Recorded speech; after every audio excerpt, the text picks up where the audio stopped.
Draw a circle template and divide it into 5 pieces like a pie. First, stitch the 5 spikes using a straight line stitch.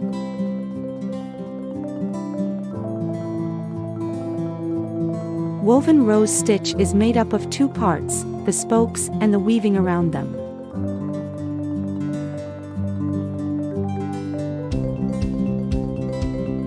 The spokes are created with straight stitches, and must be odd in number for continuous weaving.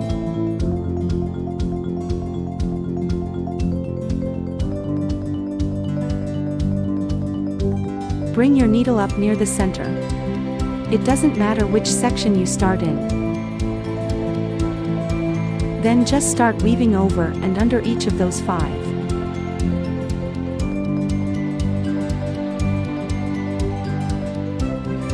Continue weaving around and around until you have completely covered your template. Use at least 6 strands for the woven wheel. If you use less, it won't be as plump and it will take you twice as long to finish your stitch. There's a lot of weaving and very little moving in and out of your fabric, so it's okay to use a bit longer thread than you normally use for other stitches. Still, keep the length manageable so you don't end up with a tangled mess.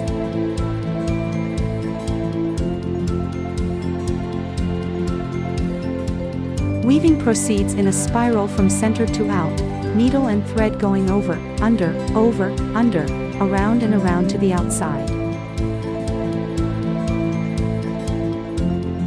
The beauty of a rose flower made using the woven rose stitch is just a sight to see.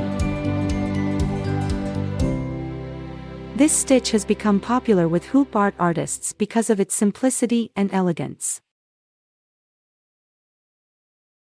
You can make bigger or smaller flowers using just this stitch and add a dimension to it.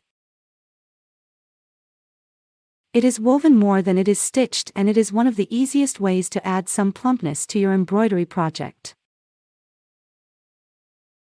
It is a popular stitch for creating round flowers that stand out.